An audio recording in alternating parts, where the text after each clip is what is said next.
بسم اللہ الرحمن الرحیم. السلام علیکم ڈیئر انگلش لرنرز. میں آج آپ کے لیے کچھ دلچسپ پرسنالٹی ایڈیمز جو ہیں وہ لے کے آیا ہوں. جو کسی بھی زبان کی خوبصورتی ہوتی ہے وہ اس کے ایڈیم میں ہوتی ہے، اور خصوصاً وہ چیزیں جو معاشرے میں استعمال کی جا رہی ہوں، نہ کہ کچھ ایسی چیزیں، ایسے ایکسپریشن جو کہ جسے ہم اردو میں کہتے ہیں متروک ہو چکے ہوں، ترک ہو چکے ہوں. تو ہمیں we must keep in touch with the latest expressions and idioms that are being used in society. اور اسی کانٹیکسٹ میں آپ کے لیے میں آج 8 پرسنالٹی ایڈیم جو ہیں وہ لے کے آیا ہوں. اور پہلا ایڈیم میرے پاس ہے جی نرڈ، NERD، اے نرڈ. ایسا شخص جو بیوقوف ہو، جس میں سوشل سکلز بہت کم ہو، بورنگ ہو، زیادہ تر ٹیکنالوجی میں مصروف رہنے والا ہو، اسے ہم آج کل نرڈ جو ہے وہ کہا جاتا ہے. تو اس کو ہم فکرے میں استعمال کریں گے. He was a real nerd in high school. I can't believe he so changed. High school میں تو وہ بالکل نرڈ سا تھا، اور مجھے یقین نہیں آتا کہ وہ کتنا بدل گیا ہے. اے نرڈ. اگلا جو پرسنالٹی ایڈیم ہے وہ ہے اے کولڈ فش. کسی کو کہنا کہ یہ بالکل ٹھنڈی مچھلی کی طرح ہے، مطلب یہ ہے کہ ایک ایسا آدمی جو بالکل ان ایموشنل ہو، اور جو ان فرینڈلی ہو، اور اس میں کوئی سمپتھی یعنی ہمدردی نامی کوئی چیز جو ہے وہ نہ پائی جاتی ہو، ہم اسے کہتے ہیں اے کولڈ فش. فکرے میں ہم جب اسے استعمال کرتے ہیں تو وہ اس طرح سے ہے: I'm not really surprised that she didn't show much emotion. She's a bit of cold fish. مجھے یہ جان کر حیرت نہیں ہوئی کہ اس نے کسی بھی قسم کے جذبات کا اظہار نہیں کیا. وہ کافی حد تک ایک کولڈ فش ہے.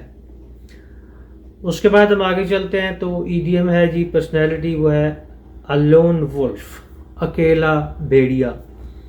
تو اس کا مطلب ہوتا ہے کہ ایک ایسا آدمی جو کام کرنا چاہتا ہو، اور جو بھی کرنا چاہتا ہو، رہنا چاہتا ہو، وہ اکیلے میں سب کچھ کرنا چاہتا ہے. وہ کسی کو اس میں اپنے آپ کو شامل نہیں کرتا. تو اس کو جو ہے وہ کہا گیا لون ولف. جیسے جنگل میں کوئی بھیڑیا ہو تو وہ اپنے ہجوم سے ہٹ کر زندگی گزارتا ہو. اس کو ہم فکرے میں یوز کرتے ہیں: It is always pleasant not to be entirely a lone wolf, especially when you live among a lot of people.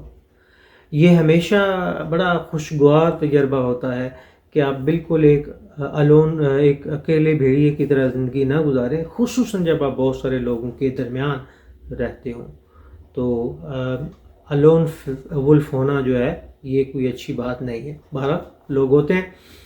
آگے ہے جی اے برائٹ اسپارک، چمکنے والا ہیرا، چمکنے والا ایک کوئی شخص.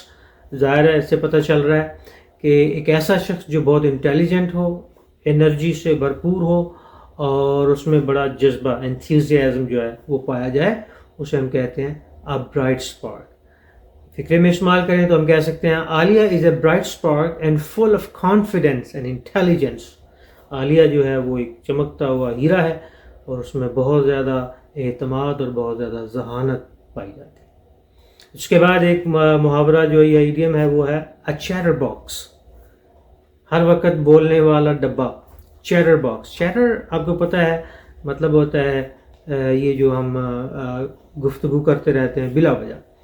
تو اس کا مطلب یہ ہے چیٹر باکس کا کہ ایسا شخص جو اتنی گفتگو کرتا ہو کہ ہر بات کے بارے میں ہی وہ جو ہے نا وہ بات کرتا ہو. وہ باتیں بھی جو قابل ذکر نہیں ہوتی ان کا بھی تذکرہ کرنے سے باز نہ آئے.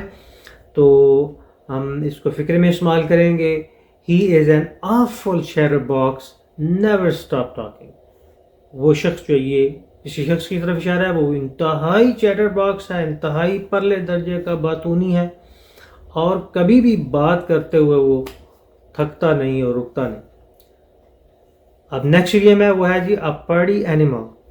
ایک ایسا انسان، ایسا جانور جو پارٹی میں رہنا چاہتا ہو. اس کے معنی سے اندازہ ہو رہا ہے، لفظ سے اندازہ ہو رہا ہے، اس کا معنی ہے ایک سوشل اور آؤٹ گوئنگ پرسن جو پارٹیز میں اور لوگوں کے اندر رہ کر خوش محسوس کرتا ہو اپنے آپ کو. تو ہم اس کو فکرے میں استعمال کریں گے: Sarah's a real party animal. She likes to enjoy all night. سارا جو ہے وہ ایک صحیح معنوں میں پارٹی اینیمل ہے، اور وہ اگر موقع مل جائے تو ساری رات وہ انجوائے کرتے ہوئے تھکتی نہیں. نیکسٹ ایڈیم ہے جی اے ڈارک ہارس. ہمارے ہاں اس کا ایک متبادل وہ ہے چھپا رستم، یعنی ایک ایسا شخص جو امیدوار ہو، ایک ایسا مقابلے میں شامل ہو جس میں اس کو کوئی جانتا تو نہ ہو، لیکن وہ اپسیٹ کرنے کی پوزیشن میں ہو، وہ اس مقابلے کو یا اس کام میں فتح یاب ہونے کی پوزیشن میں ہو. تو ہم اس کو فکر میں جب استعمال کریں گے تو ہم کہیں گے a lot of people are saying that Ali could be a dark horse for winning a medal in the championship. بہت سارے لوگ کہہ رہے ہیں جی کہ جو علی ہے وہ اس چیمپئن شپ میں ڈارک ہارس ہے اور اس پوزیشن میں ہے کہ وہ اس کو جیت سکتا ہے. اور ڈیئر لرنرز، آج کا آخری ایڈیم ہے a happy camper. ایک خوش رہنے والا بندہ، جو یعنی ایک ایسا انسان جو مطمئن ہو، وہ خوش ہو اور قناعت پسند ہو. تو خصوصاً خوشی کے حوالے سے تو اس کو ہم فکر میں کہہ سکتے ہیں a few days in Murray made me a happy camper indeed. مری میں کچھ دن گزار کر میں بہت ہی خوش رہنے والا بندہ بن گیا، یا مجھے بہت خوشی ہوئی. Once again, dear learners, these are those idioms and expressions that are being excessively used in English societies.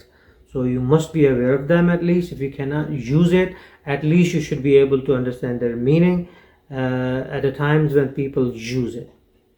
And I definitely always wish a very, very happy learning. Have a good day.